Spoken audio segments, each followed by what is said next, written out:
Hi, நான் உங்களோட tech பையன். So 30 days tech video channel நம்ம பார்க்க போகிற இன்னொரு முக்கியமான வீடியோ வந்து பார்த்தீங்கன்னா, போஸ்டன் டைனமிக்ஸ் அப்படின்னு சொல்லிட்டு அமெரிக்காவில் ஒரு ரோபோட் மேனுஃபேக்சரிங் டீம் இருக்குது. ஸோ அவங்க வந்து பார்த்தீங்கன்னா நியூ ஹியூமனாய்டு அப்படின்னு சொல்லிட்டு ஒரு ரோபோட் வந்து ரிலீஸ் பண்ணியிருக்காங்க, அதோட ஒரு கிளிம்ஸை. ஸோ அந்த நியூ ஹியூமனாய்டு அப்படிங்கிற அந்த ரோபோட் வந்து பார்த்தீங்கன்னா ஹியூமன் பண்ணக்கூடிய ஃபிசிக்கல் டாஸ்க் எல்லாமே வந்து இந்த ஏஐ வந்து பண்ணக்கூடிய கேப்பபிலிட்டிஸ் வந்து இதுக்கு வந்து இருக்குது அப்படின்னு சொல்லியிருக்காங்க. அது மட்டும் இல்லாமல் ஹியூமனோடையும் ரொம்ப ரொம்ப ஃப்ளெக்சிபிளாக வந்து இதோடைய மூமெண்ட்ஸ் எல்லாம் வந்து இருக்குது அப்படின்னு சொல்கிறாங்க. ஆல்மோஸ்ட் வந்து 2013 ஃபஸ்ட்டு இதை வந்து அட்லஸ் ஏஐ அப்படின்னு சொல்லி இன்ட்ரடியூஸ் பண்ணாங்க.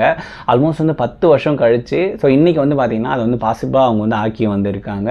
இந்த நியூ ஹியூமனாய்டு அப்படிங்கிற இது வந்து பார்த்திங்கன்னா ஹியூமனோடைய லேபர் ஒர்க்ஸ் வந்து ரீப்ளேஸ் பண்ணுறதுக்கான சான்சஸ் வந்து அதிகமாக இருக்குது. ஸோ இது மூலமா நிறைய ஜாப்ஸ் வந்து போயிடுமா அப்படின்னு கேட்டிங்கன்னா அப்படி கிடையாது. நமக்கு ஆல்ரெடி இருக்கிற கஷ்டமான ஃபிசிக்கல் டாஸ்க் எல்லாம் வந்து ஈஸியாக ஆக்கக்கூடிய ஒரு ஏஐயாக வந்து இந்த நியூ ஹியூமனாய்டு வந்து இருக்கும் அப்படின்னு சொல்லிட்டு நம்ம எல்லாரும் வந்து நம்பலாம். ஸோ இது வந்து இன்னமும் ஸ்டில் ப்ரொடக்ஷனில் தான் வந்து